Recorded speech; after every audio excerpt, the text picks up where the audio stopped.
वंदे मातरम सिर्फ गाने के लिए नहीं है, निभाने के लिए भी होना चाहिए।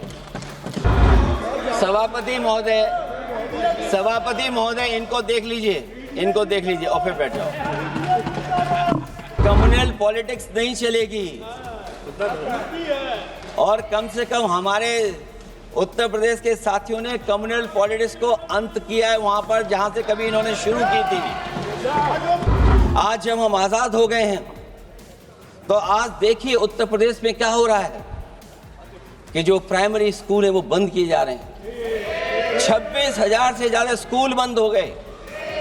पीढ़ी के समाज के लोगों ने जागरूक होकर के पढ़ाने की कोशिश की तो कभी अंग्रेजों ने मुकदमा लगाया था बच्चों पर देशद्रोह का।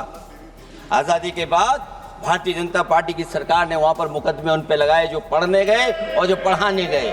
दरअसल ये राष्ट्रवादी नहीं बल्कि राष्ट्र विवादी लोग हैं। कभी अंग्रेज विवाद कर करके, डिवाइड कर करके, डिवीजन कर करके राज किया करते थे। सभापति महोदय, आज भी वही रास्ता कुछ लोग अपना रहे हैं। वंदे मातरम के आज हम 150वें वर्ष के बाद दोबारा हम लोग इस सदन में याद कर रहे हैं और हमें गर्व है इस बात का कि हम लोग इस समय पर बंकिम चंद्र चट्टोपाध्याय जी को भी याद करें जिन्होंने इतना शानदार और ऐसा राष्ट्र को गीत देके गए हैं जिस गीत ने लाखों लाख लोगों को जागरूक किया, उनके बीच उत्साह भरा और आज़ादी के उस समय पर जिस समय अंग्रेजों के खिलाफ लड़ाई लड़ी जा रही थी, वंदे मातरम हमें ऊर्जा देता था, हमें ताकत देता था, हमें एकजुट कर करके अंग्रेजों के खिलाफ लड़ने का एक माध्यम बनाता था। वो वंदे मातरम के गाने पर आज जब 150 वर्ष हो रहे हैं मुझे बोलने का मौका मिला, उसके लिए मैं आपका बहुत बहुत आभार और धन्यवाद देता हूं। ये वंदे मातरम जिस तरह के हमारे पूर्व में कांग्रेस पार्टी के नेता गौरव गोगोई ने जो बात रखी, उस भावना से जुड़ता हुआ और वंदे मातरम की भावना से जुड़ता हुआ जिस समय कलकत्ता के कांग्रेस के अधिवेशन में रविन्द्रनाथ टैगोर जी ने गीत गाया, उसके बाद लोकप्रियता इसकी आम लोगों के बीच पहुंच गई। और जब कभी भी लोगों को अंग्रेजों के खिलाफ लड़ना होता था तो यही वंदे मातरम का नारा दे करके लोगों को जोड़ने का काम करते थे। हमारा कोई भी आंदोलन रहा हो, स्वदेशी आंदोलन रहा हो, उसमें भी हम लोग इसी नारे के साथ चले। वंदे मातरम को लेकर के हम लोग इतना देश को एकजुट कर दिए कि अंग्रेज घबराने लगे। और जब अंग्रेज घबराने लगे तो जहां कहीं भी वो देखते थे कि ये नारा लग रहा है, वहां पर देशद्रोही का कानून लगाकर लोगों को जेल भेज देते। ये भी इतिहास है कि जिस समय बंगाल में बच्चों ने गाना गाया, इस गीत को अपने क्लासरूम में गाया, उस समय भी अंग्रेजों ने उनके खिलाफ मुकदमा लगा के उन्हें जेल भेजने का काम किया। ये वंदे मातरम अंग्रेजों ने बैन भी कर दिया। 1905 से लेकर के 1908 तक बैन कर दिया गया और बैन के बाद भी लोग माने नहीं, हमारे क्रांतिकारी लोग माने नहीं और वंदे मातरम को हमेशा उन्होंने अपने दिल और दिमाग में रखा और जनता के बीच में इस आंदोलन को आगे बढ़ाते रहे। सभापति महोदय, जो हमारे सत्ता पक्ष के लोग हैं वो हर चीज को ओन करना चाहते हैं। ये 150वें वर्ष में जब हम वंदे मातरम याद कर रहे हैं, बंकिम चंद्र चट्टोपाध्याय जी को हम याद कर रहे हैं कि उन्होंने इतना महान गीत हमें दिया है। सत्ता पक्ष के लोग समय समय पर हमें देखने को मिलता है कि जो महापुरुष उनके नहीं हैं या जो चीज उनकी अच्छी नहीं है उनको वो ओन करना चाहते हैं। 150वें वर्ष वंदे मातरम, मैं अभी वो बात कहूंगा और मैं बात कहूंगा और हमारे मंत्री जी उसका जवाब देना। सभापति महोदय, क्योंकि ये बात ओन करने की आ रही है, अपनाने की बात आ रही है, तो मैं सभापति महोदय, मैं अपने सत्ता पक्ष के लोगों को याद दिलाना चाहता हूं। सत्ता पक्ष के लोगों की जो पार्टी आज है भारतीय जनता पार्टी, जिस समय गठन हो रहा था, हमारे मुंबई और महाराष्ट्र के लोग जानते होंगे कि जिस समय गठन की चर्चा थी उस समय आपके जो अध्यक्ष चुने गए थे उनको जो भाषण देना उस पर भी बहस चल रही थी। और बहस इस बात की थी कि भारतीय जनता पार्टी सेकुलर रास्ते पे जाएगी, सोशलिस्ट रास्ते पे जाएगी कि नहीं जाएगी। तमाम विरोध के बाद भी उस समय के उनके राष्ट्रीय अध्यक्ष जो चुने गए थे उन्होंने वही रास्ता अपनाया अपने भाषण में, समाजवादी आंदोलन, समाजवादी विचारधारा और सेकुलर रास्ता अपनाया। और वही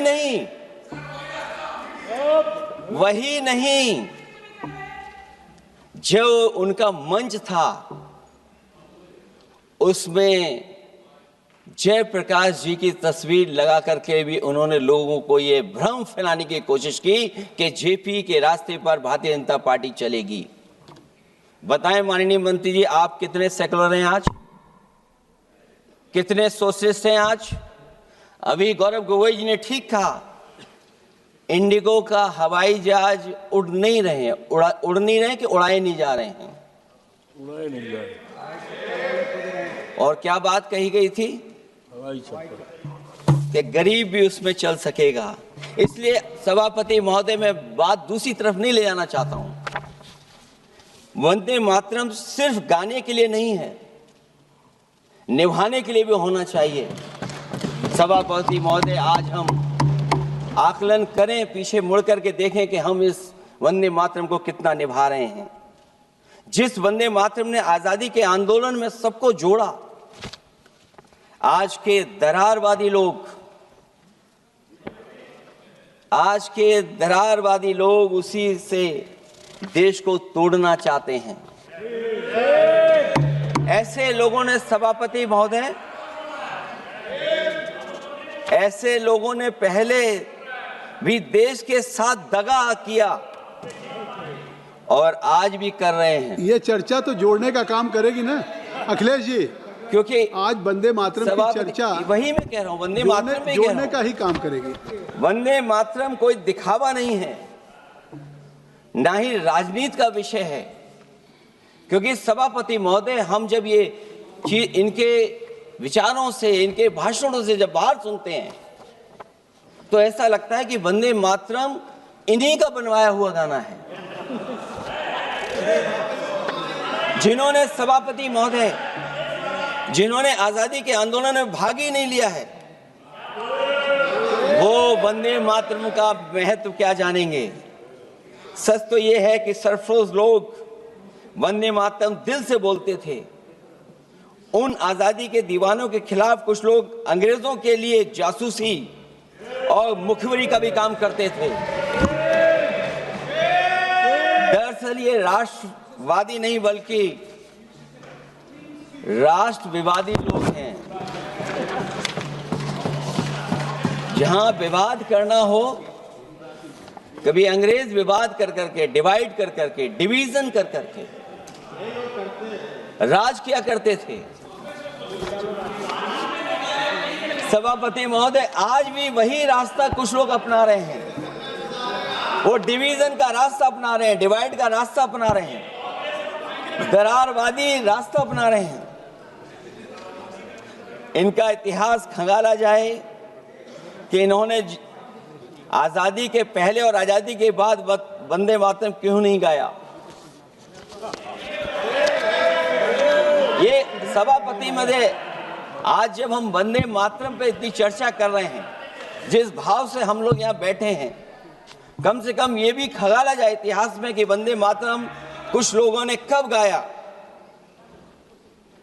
उन मुखबरों से ये सवाल पूछा जाए कि स्वतंत्रता के बाद भी उन्होंने अपना गीत क्यों बनाया? उनकी एक रंगी सोच ने तिरंगा क्यों नहीं फहराया? वंदे मातरम सियासत के झूठे राष्ट्रवादियों के लिए नहीं है, गलत लोगों की गलत मंशा पूरा देश समझता है और केवल यही नहीं ओन करते हैं। कभी कभी भारत माता का जो चित्र है, जो पेंटिंग कभी बंगाल के महान लोगों ने बनाई थी,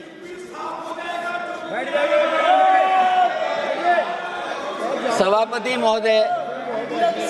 महोदय इनको देख लीजिए और फिर बैठो। ये वंदे मातरम केवल गीत नहीं है, गीत के साथ साथ आज हमें ऊर्जा भी देता है। उस समय क्रांतिकारियों को ऊर्जा मिलती थी, एकजुटता का नारा था, हम साथ लेकर के चल रहे थे सबको, और देश के सभी लोगों ने जाति धर्म को भुला करके एक साथ मिलकर के वंदे मातरम के सहारे अंग्रेजों को भगाने का लगातार कोशिश की। और अंततः परिणाम ये हुआ कि जब देश जागा, वंदे मातरम के साथ साथ जय हिंद का नारा, इंकलाब जिंदाबाद का नारा लगा करके अंग्रेजों को इस देश से भगाने का काम किया। आज सभापति महोदय, जब हम चर्चा कर रहे हैं, हम कैसा देश बनाना चाहते थे और किस दिशा में हम लोग देश को ले जा रहे हैं। सभापति महोदय, मुझे अच्छा लगा कि प्रधानमंत्री जी ने वो बात याद दिलाई कि अंग्रेजों के ज़माने में अगर बच्चे भी वंदे मातरम गा देते थे तो उन्हें देशद्रोही के कानून से जेल भेज दिया जाता था। आज जब हम आज़ाद हो गए हैं तो आज देखिए उत्तर प्रदेश में क्या हो रहा है कि जो प्राइमरी स्कूल है वो बंद किए जा रहे हैं। 26,000 से ज़्यादा स्कूल बंद हो गए। और जब बच्चों को पढ़ाने के लिए हम लोगों ने जिम्मेदारी उठाई, पीढ़ी के समाज के लोगों ने जागरूक होकर के पढ़ाने की कोशिश की, तो कभी अंग्रेजों ने मुकदमा लगाया था बच्चों पर देशद्रोह का। आज़ादी के बाद भारतीय जनता पार्टी की सरकार ने वहां पर मुकदमे उन पर लगाए जो पढ़ने गए और जो पढ़ाने गए। तो इसलिए वंदे मातरम का भाव जो था, उसी भाव से जुड़ करके हम सब मिल करके इस देश को और मजबूत करें। यही हमारी भावना है, यही हमारी सदस्यों की भावना है।